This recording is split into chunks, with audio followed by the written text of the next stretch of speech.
बिस्मिल्लाहिर्रहमानिर्रहीम। अस्सलाम वालेकुम। मैं हूं doctor Faisal Syed, health and beauty consultant और नेचुरोपैथ। गर्मियाँ आई हुई हैं, बड़ी अच्छी शिद्दत की गर्मियाँ हैं और इसके साथ साथ ही जो एक फलों का बादशाह हमारे पास आ जाता है आम। ये वीडियो इसी के ऊपर है कि आम हमारे लिए कहाँ कहाँ क्या क्या फ़ायदे पहुँचाता है। इंतहाई खुश जायका रसीला फल है और अल्लाह ताला ने इसमें इतनी अफादियत दी है, इतनी अफादियत दी है कि हम सोच भी नहीं सकते कि इसमें क्या क्या चीज़ें शामिल हैं। अल्लाह ताला के वैसे तो हर चीज़ में कुदरत नज़र आती है और अल्लाह ताला ने हर मौसम में कहीं न कहीं हमें कोई ऐसी चीज़ ज़रूर दी होती है जो उस मौसम के लिए फ़ायदेमंद होती है।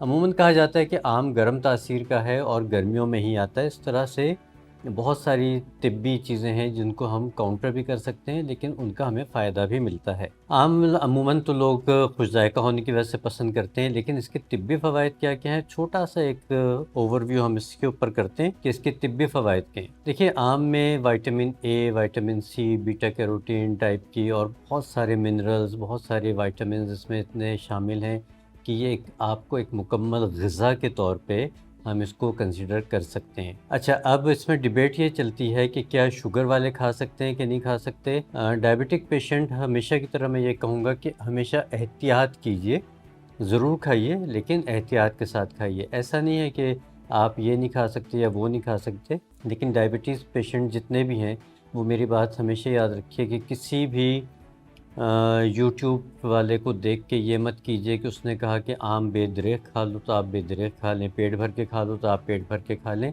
नहीं, आपने ऐसा नहीं करना। आपने अपनी तबीयत, अपनी कंडीशन देख के आमों का या किसी भी और चीज़ का इस्तेमाल करना है। खा सकते हैं, यकीनन खा सकते हैं, लेकिन तमाम तरह एहतियातों के साथ। ये तो हो गई डायबिटिक पेशेंट्स के लिए। उसके अलावा और किन लोगों के लिए बहुत फ़ायदेमंद है? उन बच्चों के लिए बहुत फ़ायदेमंद है जो लाग़र होते हैं, जिनको कमज़ोरी लाहक होती है, जिनका वज़न बढ़ने में मुश्किल होती है, या माँ-बाप परेशान होते हैं कि ये खाता-पीता तो मुनासिब है लेकिन ये फ़रबा नहीं होता, थोड़ा-सा अब इसका जिस्म भरता नहीं है। तो उन तमाम बच्चों के लिए, ना सिर्फ बच्चों के लिए बल्कि बड़ों के लिए भी, वो बच्चियाँ भी, बच्चे भी और बड़े भी, जिनको चाहिए कि जिस्म मोटा ना हो लेकिन ज़रा भरा-भरा सा लगे, ज़रा स्मार्ट लगें, बहुत बिल्कुल स्किनी और हड्डियों का ढांचा ना लगे, तो उनके लिए आम बहुत ज़बरदस्त चीज़ है। करना क्या है आपने कि आम को आपने दोपहर खाने के साथ खाना है और उसके तकरीबन आधे घंटे के बाद हो सके तो आधा ग्लास या 2-3 घूंट ज़रूर दूध के पी लीजिए। यानी कि आम खाइए और उसके बाद अगर आप दूध का इस्तेमाल करते हैं तो यकीनी तौर पे आपका जिस्म मुतनासिब हो जाएगा। जो कमज़ोरी और लाग़रपन लाहक होता है उससे आपको यकीनन निजात मिल जाएगी। दूसरा तरीक़ा क्या होता है कि अगर आपने थोड़ा-सा वज़न बेहतर करना है, वज़न बढ़ाने वालों के लोगों के लिए ख़ास तौर से आम हम वैसे ही खा लेते हैं। देखिए, अगर आप आम को रोटी के साथ इस्तेमाल करें तो बहुत, एक तो मज़ेदार भी बहुत लगता है, मुझे बहुत पसंद है। ख़ास तौर से तिलों वाले नान के साथ भी बहुत अच्छा लगता है। अब आप ये मत कहिएगा कि ये तो बड़ा अनहेल्दी हो गया और डॉक्टर साहब आप अनहेल्दी चीज़ें बता रहे हैं। कभी-कभार खा लेने में कोई हर्ज नहीं होता। लेकिन ये कि आप घर की जो चपाती बनती है, आप उसके साथ भी इसको खा सकते हैं। चाहे तो इसके कतले काट लीजिए और एक टुकड़े में खा लीजिए, या फिर इसका आप रस निकाल लीजिए और उसके साथ आप रोटी का इस्तेमाल कर सकते हैं। अगर रस निकालें तो फिर रस के साथ आप इसके साथ अगर सादे उबले हुए चावल हैं तो वो भी खा सकते हैं, वो भी बहुत मज़ेदार लगते हैं। शायद कुछ लोगों को ये वियर्ड से कॉम्बिनेशन लग रहे हो, लेकिन आप खा के देखिएगा, आपको भी मज़ा आएगा।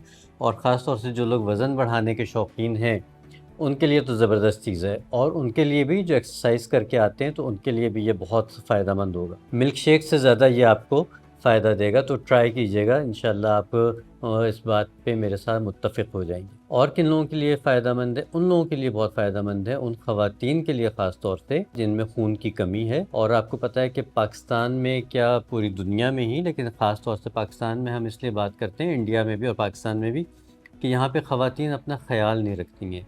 तो इसलिए यहाँ पे एनीमिक ख़वातीन की जो तादाद है वो बहुत ज़्यादा है। दूसरा ये कि ऑब्वियसली उनका एक अल्लाह ताला ने एक साइकिल बनाया हुआ है जिसमें ब्लड लॉस होता है, तो उस वजह से भी एनीमिया जो है वो ख़वातीन में बहुत कॉमन है। तो वो ख़वातीन जो इस मसले से दो-चार हैं और इससे अपने आप को महफूज रखना चाहती हैं, तो वो आम के दिनों में आम का इस्तेमाल ज़रूर कीजिए। तो ये आपकी आयरन डेफिशिएंसी को बहुत एहसन तरीके के साथ ख़त्म कर देता है।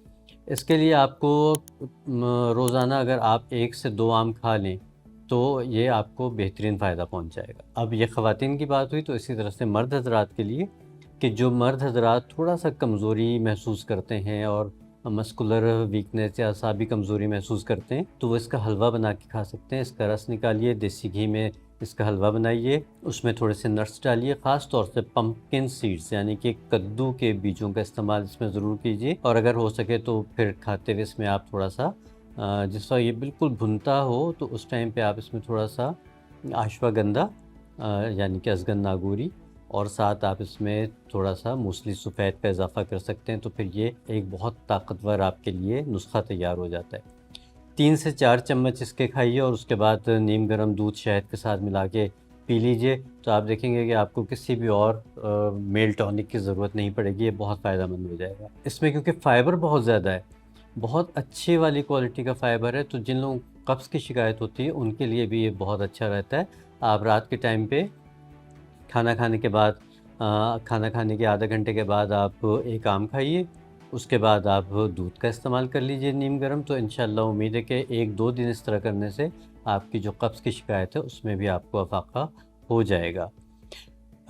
इसके अलावा जिन लोगों को असाबी कमज़ोरी के अलावा याददाश्त की कमज़ोरी है, वो भी इससे फ़ायदा उठा सकते हैं। गर्ज़ है कि आम का सीज़न थोड़ा लंबा चलता है, तकरीबन आम 3-4 महीने मार्केट में रहता है, तो जब तक आम रहे तो कोशिश कीजिए कि रोज़ाना की बुनियादों पे आपने इसका इस्तेमाल करना है।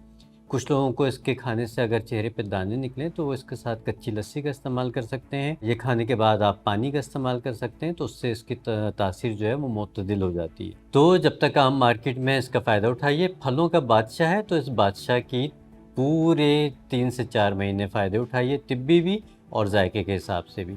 अगली वीडियो तक के लिए इजाज़त दीजिए। कोशिश करूँगा कि जितने भी मौसमी फल, सब्ज़ियाँ होती हैं उनके हवाले से आपको गाइड करते रहें। चैनल को सब्सक्राइब कीजिए, लाइक कीजिए, शेयर कीजिए, कमेंट ज़रूर किया कीजिए कि आप किस तरह की वीडियोज़ मज़ीद देखना चाहते हैं। अगली वीडियो तक के लिए इजाज़त दीजिए। अल्लाह निगहबान। पाकिस्तान ज़िंदा।